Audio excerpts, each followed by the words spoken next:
E parece que no outro FPS o QCK também saiu da ducha, galera. É, a vida é assim, mano. It's gone. This team's done. Like, I'm sorry. Dude, just when I'm like 47 kill map, and I just couldn't stop thinking about it. Yeah. And it was just echoing over and over and over again. And I was just like, God, he's just the best player in the world. He's just the best player in the world. He's doing that against the best players in the world. I mean, he...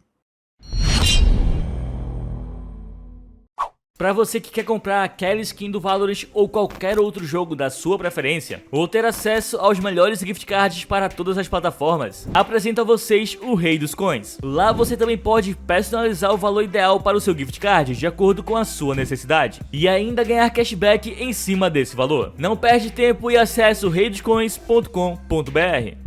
Fala galera, tudo bem com vocês? Tem muitos rumores sobre a Loud nessa janela de transferências, e tem muita gente comentando sobre a permanência ou não do QCK. Inclusive ele virou assunto recentemente entre a torcida da Loud por ter tirado a tag da Loud do nick no Valorant. E durante o live de hoje o Michel até citou que ele tinha saído da Loud. Tamo junto. Mano, o Cajun tá pra rodar no Liquid, né? E parece que no outro FPS o QCK também saiu da ducha, galera. É, a vida é assim, mano. Tá sempre tudo mudando, tudo girando, velho. Sabe, ego imenso do Niang.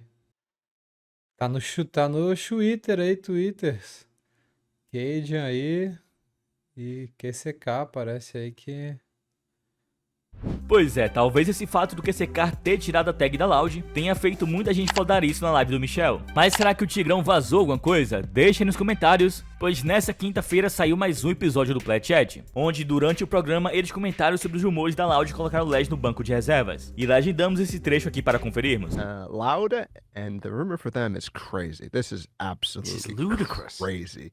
Less potentially getting dropped from Loud, and I don't know where this could go. I think Sadak talked about it a little bit on stream.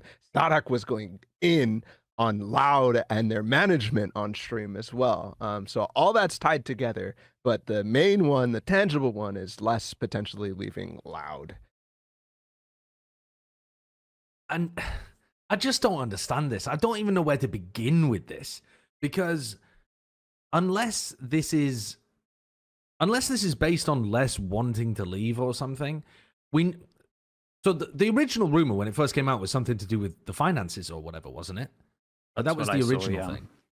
So that doesn't make any sense to me, because Loud have already come out and said in previous years in off seasons that they do not offer the most. They were trying to build a super team, but it was if you're unfamiliar with kind of how the team dynamics work, normally top teams that win, teams that have good players, they don't need to pay the most, because people want to be on winning organizations. People want to be paired up with winning players that have done it before, that they think they can win with.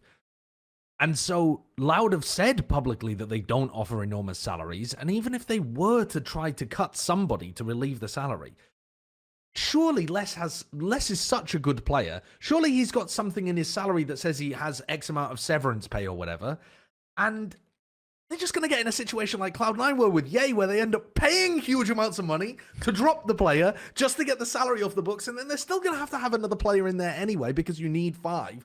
Like, I just can't think of any world where this works financially to actually get money off the books. Correct me if I'm wrong, but I think the money angle when this discussion was being talked about was the team not being happy with the options that they had for a 5th player at the beginning of the year. Right, that's where Sadak was complaining about, and that's like low-key shade at QCK, but probably also kind of upset that they lost Aspas in the first place because they weren't willing to throw money at it. That's how I interpreted it, and maybe I'm wrong, because the articles in Portuguese, ain't nobody from this scene. We have to like literally go to the fucking source for this, but yeah, there's a whole bunch of stuff happening in Brazil right now. And this is Pancada. This one's Pancada. Yeah, this is Pancada with Furia.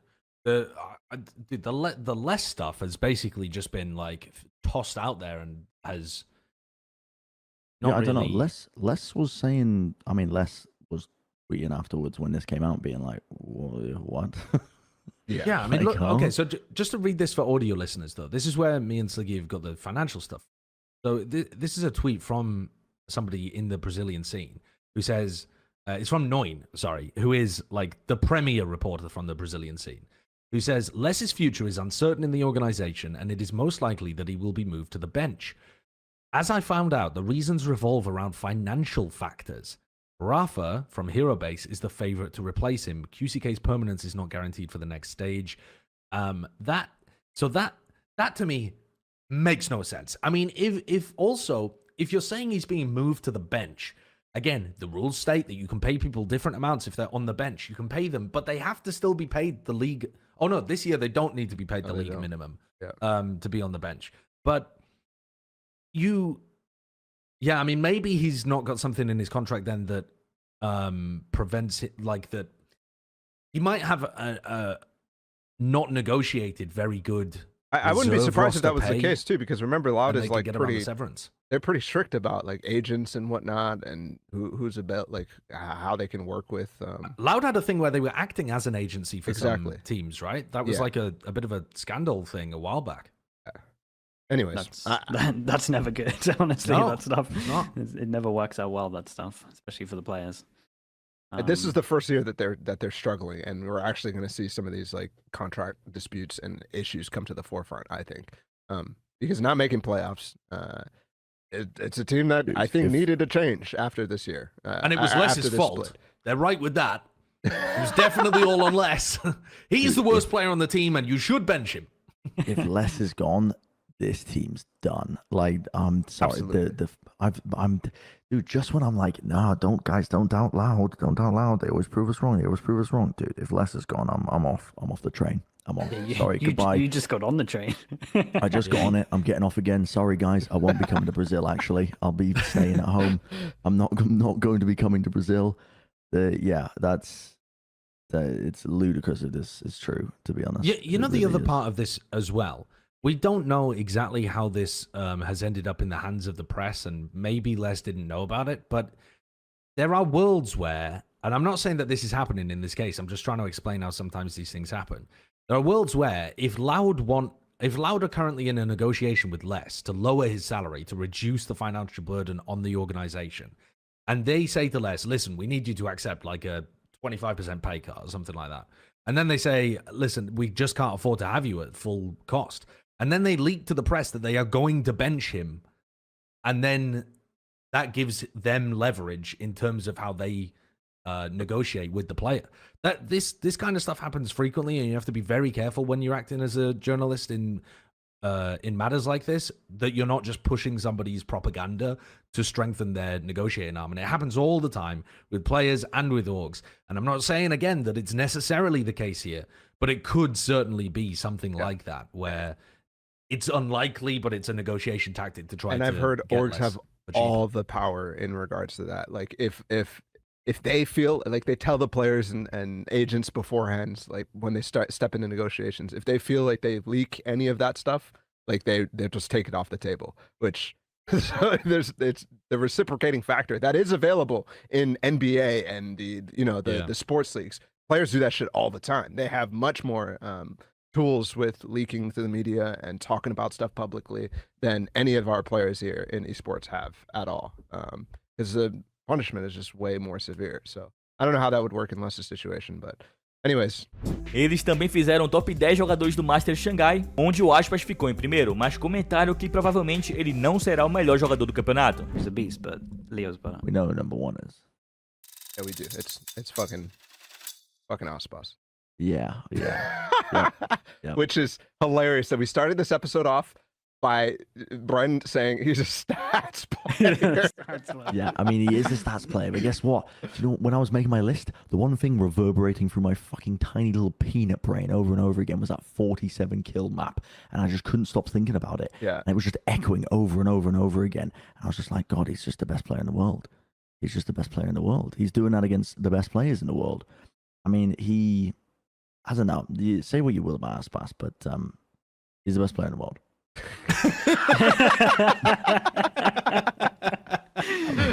I think in hindsight, dude, I was thinking the same stuff about the 47 kill game, whatever.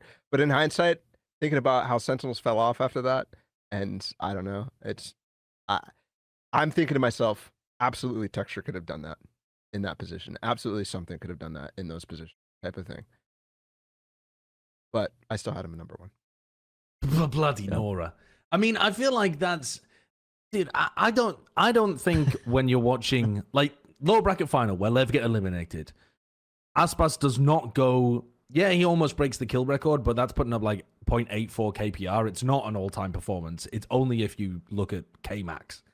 The problem that I'm having is I don't see Aspas being the number 1 player at Madrid, at Shanghai. I just don't see that that's going to be the case. And I also feel like if you're just looking at what's happening in the server, I think the shit that Texture's pulling out, the shit that Leo's pulling out, I think maybe even the stuff that Jing's pulling out is more otherworldly than what Aspas is putting up currently. I think he's still great. I just don't think this is like the first time ever where I feel like he's unjustly got the number 1 position. Just by virtue of always being consistently great. He tends to rank number 1 on all of our lists because everyone's got him somewhere up there. Yeah, but- I mean, okay, this I guy's mean- upset at texture. But you're basically just saying Lev is not going to do well at the tournament. Do well, And I agree yeah. with that, but that's also just like not how I do lists. But yeah, But it's not just that. No. It's not just that Lev isn't going to do well. It's that when you watch Aspas play, he's not lighting Yeah. the world on fire. I get despite that putting argument up too. Big numbers. But I will just say, like, best players in the world are frequently not going to be the people who do the most otherworldly shit. Yes, they can do otherworldly shit, and you're not going to deny me that Aspas can't do that. But also, most of the time, they're just the most consistent fraggers who just get fucking 30 every time they step out onto the court. Like, that's the type of thing that happens. And I think Aspas is that guy. He just is. I He think is that guy. mechanically, he is the best in the world. Like he is, and the numbers that he puts up is crazy.